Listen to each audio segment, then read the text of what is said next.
সে আমাদের নেতৃত্বে বিএনপির একজন নেতা, সে হচ্ছে সবকিছু আমাদেরকে হ্যান্ডেল করে। গোটা দেশে আবারও শুরু হচ্ছে সেনাবাহিনীর কঠিন অ্যাকশন। গতরাতে ফরিদপুরে বস্তিতে দীর্ঘদিন ধরে চলা মাদক কারবার ও সন্ত্রাসী কার্যক্রমের বিরুদ্ধে সেনাবাহিনী ও পুলিশের যৌথ অভিযানে 15 জনকে আটক করা হয়েছে। গত কয়েকদিনে গ্রেফতারের সংখ্যা ছাড়িয়েছে 400-র মতো। ধরা খেয়েছে আলোচিত মাদক চক্রের নেত্রী শিল্পী বেগম এবং তার পরিবারের সদস্যরাও। তাদের কিভাবে ধরেছে, সাথে কি কি পেয়েছে ও আরও যেসব এলাকায় অভিযান চলছে, এ সকল বিষয়ের বিস্তারিত থাকছে মূল ভিডিওতে। গত 7 দিনে সেনাবাহিনীর নেতৃত্বে পরিচালিত যৌথ অভিযানে 385 জন অপরাধীকে গ্রেপ্তার করা হয়েছে।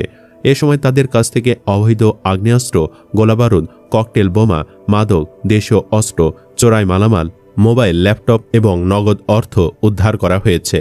সর্বশেষ ফরিদপুর সদর উপজেলার গুহ লক্ষ্মীপুর এলাকার রেলওয়ে বস্তিতে দীর্ঘদিন ধরে চলা মাদক কারবার ও সন্ত্রাসী কার্যক্রমের বিরুদ্ধে সেনাবাহিনী ও পুলিশের যৌথ অভিযানে 15 জনকে আটক করা হয়েছে। অভিযানে বিপুল পরিমাণ মাদক, দেশীয় অস্ত্র ও অন্যান্য অপরাধ সংশ্লিষ্ট সরঞ্জাম উদ্ধার করা হয়। আটককৃতদের মধ্যে আলোচিত মাদক চক্রের নেত্রী শিল্পী বেগম এবং তার পরিবারের সদস্যরাও রয়েছেন। সেনা সূত্র জানায়, গত কয়েক সপ্তাহ ধরে ফরিদপুর আর্মি ক্যাম্পে গুহ লক্ষ্মীপুর রেলওয়ে বস্তি এলাকায় চলমান মাদক পাচার, জোরপূর্বক দখলদারিত্ব এবং স্থানীয় সন্ত্রাসী কর্মকাণ্ড নিয়ে একাধিক অভিযোগ আসছিল। গোপন সূত্রে তথ্য পাওয়া যায়, শিল্পী বেগম ও তার পরিবার এলাকায় একটি সুসংগঠিত মাদক নেটওয়ার্ক পরিচালনা করছে, যেখানে নারীদের ব্যবহার করে প্রকাশ্যে ইয়াবা, গাঁজা ও হেরোইন বিক্রি করা হচ্ছিল। অনুসন্ধানে উঠে আসে শিল্পীর সঙ্গে ভারতীয় মাদক পাচার চক্রের সরাসরি যোগাযোগ রয়েছে এবং ভারত থেকে গাঁজা এনে এই এলাকায় সরবরাহ করে একটি অবৈধ অর্থনৈতিক প্রভাব বিস্তার করে আসছিল। 26 জুন রাত 8টায় আন্তর্জাতিক মাদক বিরোধী দিবস উপলক্ষে 15 ইঞ্জিনিয়ার ব্যাটালিয়ন ও পুলিশ যৌথভাবে একটি বিশেষ অভিযান পরিচালনা করে। অভিযানে তাৎক্ষণিকভাবে 7 জনকে হাতেনাতে মাদক বিক্রির সময় আটক করা হয়। এরপর এলাকা জুড়ে পরিচালিত তল্লাশি ও বস্তির কেন্দ্রে অবস্থিত শিল্পীর বাড়িতে অভিযান চালিয়ে তাকে এবং আরও 8 জনকে আটক করা হয়। অভিযান চলাকালে শিল্পীর বাড়ি থেকে বিপুল পরিমাণ মাদকদ্রব্য, দেশীয় ধারালো অস্ত্র এবং মোবাইল ফোন উদ্ধার করা হয়, যা দিয়ে দীর্ঘদিন ধরে এলাকায় ভীতি ও নিয়ন্ত্রণ প্রতিষ্ঠা করে আসছিল তারা। সেনাবাহিনীর পক্ষ থেকে জানানো হয়, অভিযানে উদ্ধারকৃত সামগ্রীতে রয়েছে 45.5 কেজি গাঁজা, 337টি ইয়াবা ট্যাবলেট, 211টি হেরোইনের প্যাকেট, 61টি দেশীয় অস্ত্র, 2টি বিদেশি মদের বোতল, 9টি ফিচার ফোন এবং 10টি অ্যান্ড্রয়েড ফোন। আটককৃত 15 জনকে ফরিদপুর কোতোয়ালি থানায় হস্তান্তর করা হয়েছে এবং তাদের বিরুদ্ধে মাদক ও সন্ত্রাস বিরোধী আইনে মামলার প্রক্রিয়া শুরু হয়েছে। এখানেই শেষ নয়। গেল বুধবার রাজধানীর বিমানবন্দর রেলস্টেশন এলাকায় আচমকা এক অভিযানে নারীসহ 7 মাদক ব্যবসায়ীকে গ্রেফতার করেছে সেনাবাহিনী। সেটি নেপথ্যেও ছিল স্থানীয় একজনের মোবাইল বার্তা। দ্রুত ঘটনাস্থলে গিয়ে 7 জনকে হাতেনাতে ধরাসহ বিপুল পরিমাণ গাঁজা এবং মাদক বিক্রির নগদ অর্থ জব্দ করা হয়। বিমানবন্দর রেলস্টেশন এলাকায় দীর্ঘদিন ধরে একটি সংঘবদ্ধ চক্র মাদকের কারবার চালিয়ে আসছিল। যাত্রী সেজে অবস্থান নিয়ে নারী ও কিশোরীদের মাধ্যমে গাঁজা সরবরাহ করত তারা। এদের কুকর্ম পুলিশ বা মাদক নিয়ন্ত্রণ অধিদপ্তরে জানার বাহিরে ছিল না। মিলেমিশে বোঝাপড়ায় চলত মাদকের কারবার। স্থানীয়রা বিভিন্ন জায়গায় জানাতে গিয়ে আপদের ওপর বিপদে পড়েছে। অবশেষে সেনাবাহিনীকে জানিয়ে কোনো আপদ বিপদ নয়, বরং স্বস্তি মিলেছে। স্থানীয়রা জানায়, মাদক ব্যবসায়ীদের কারণে এলাকায় চুরি, ছিনতাই সহ নানা অপরাধ বেড়ে গিয়েছিল। হঠাৎ সেনাবাহিনীর অভিযান তাদের চমকে দেয়, টোকা দেয় ভরসার পারদে। মাত্র দিন দুয়েক আগে সাবলীল মানুষ স্বরাষ্ট্র উপদেষ্টা অবসরপ্রাপ্ত লেফটেন্যান্ট জেনারেল জাহাঙ্গীর আলম চৌধুরী স্বভাবসুলভে বলে ফেলেছেন, মাদক ও দুর্নীতি আমরা নিয়ন্ত্রণে আনতে পারিনি। সঙ্গে আরও কিছু কথাও বলেছেন। সরকারের পক্ষ থেকে সবসময় দাবি করা হয় মাদকের বিস্তার কমে আসছে। এ বিষয়ে কোনো পরিসংখ্যান আছে কিনা জানতে চাইলে স্বরাষ্ট্র উপদেষ্টা বলেন, আমি কিন্তু কোনোদিন এটা দাবি করিনি।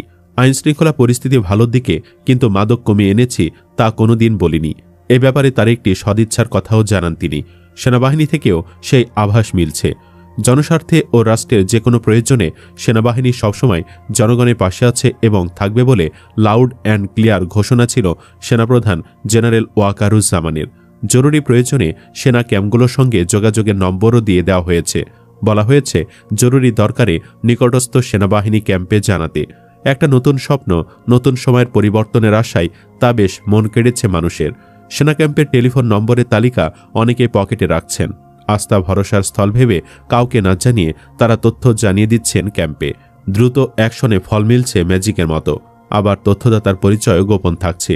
গত মাস কয়েকের কেস স্টাডিতে দেখা যাচ্ছে এসব তথ্যের বেশিরভাগই মাদক সংক্রান্ত। কাজও হচ্ছে সেনা সদস্যদের হাই ভোল্টেজ অ্যাকশনে।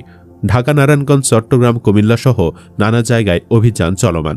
নির্বাচন, সংস্কার, বিচারসহ রাজনৈতিক, কূটনৈতিক নানা যন্ত্রণার মধ্যে দেশে ভেতরে ভেতরে মাদকের কারবার বাড়ছে। চক্রবিশেষ এটিকে একটা সুযোগ হিসেবে নিয়েছে।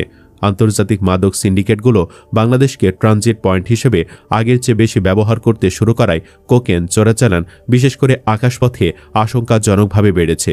বিশেষ করে সীমান্ত এলাকা ও বড় বড় শহরে তালিকাভুক্ত বহু মাদক চোরা কারবারি এখনও সক্রিয়। তারা মাদক পরিবহনের কাজে ছোটখাটো অপরাধী, দিনমজুর ও রিকশা চালকদের নিয়োগ করছে।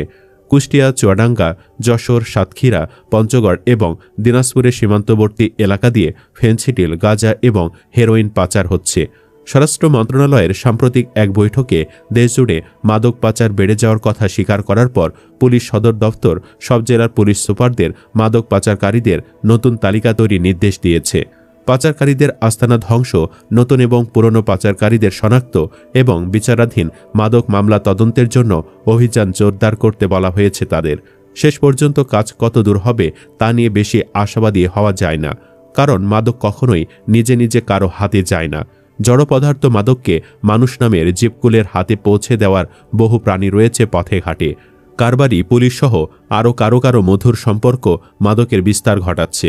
চাহিদা দৃষ্টির যোগান বাড়ছে, যে কারণে মাদকের বিরুদ্ধে সরকারের জিরো টলারেন্স মাঠে মারা যাচ্ছে। স্থল, জল, সীমান্তে যার যা করার করছে।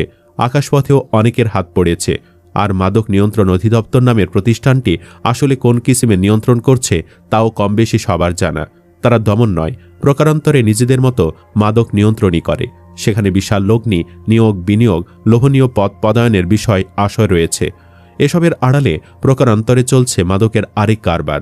মাদক নিরাময়ে দেশে সরকারি বেসরকারি কিছু প্রতিষ্ঠান আছে, সেগুলোর অবস্থাও তথ্যবোধ। বাংলাদেশ পুলিশের কনস্টেবল থেকে আইজিপি পর্যন্ত মাদকাসক্ত শনাক্তকরণের কথা বলে এক ধরনের চমক তৈরি করা হয়েছিল। অন্য কোনো সেক্টরে তো ডোপ টেস্টের আলোচনাই নেই। পুলিশেও ডোপ টেস্ট নিয়ে নন ক্যাডার অফিসার ও সদস্যদের মাঝে অসন্তোষ দেখা দেয়। এটাই নিষ্ঠুর বাস্তবতা। আরেক বাস্তবতা হচ্ছে উৎপাদনকারী দেশ না হয়েও ভৌগোলিক বাস্তবতায় মাদকের সর্বগ্রাসী আগ্রাসনে পুরো বাংলাদেশ।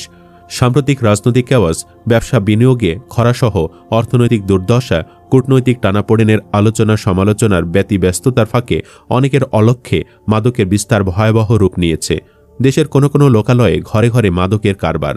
নেশাগ্রস্ত সন্তানের হাতে মা বাবা, স্বামীর হাতে স্ত্রী হত্যার মতো ঘটনা মাঝে মধ্যে প্রকাশ্যে এসে দিন কয়েক মাতামাতি পর্যন্তই সার। এবারের পরিপ্রেক্ষিত একটু ভিন্ন।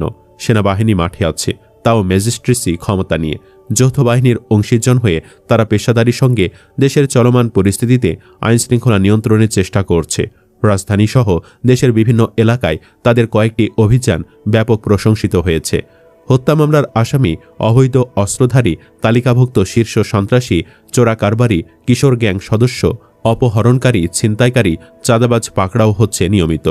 মববাজও ধরা পড়ছে তাদের হাতে। পরিস্থিতি ও বাস্তবতা তাগিদে সেনা সদস্যদের মাদক দমনে বিশেষভাবে কাজে লাগানোর একটি মোক্ষম সময় এখন। সুপ্রিয় দর্শক, সেনাবাহিনী চাইলে পারে না এমন কোনো কাজ নেই, তাই মাদক নিয়ন্ত্রণের দায়িত্ব তাদের দেওয়া হোক। কি বলেন আপনি? কমেন্টে জানিয়ে দিন একমত নাকি দ্বিমত। আর অবশ্যই ভিডিওটি লাইক, শেয়ার ও চ্যানেলটি সাবস্ক্রাইব করুন। ধন্যবাদ।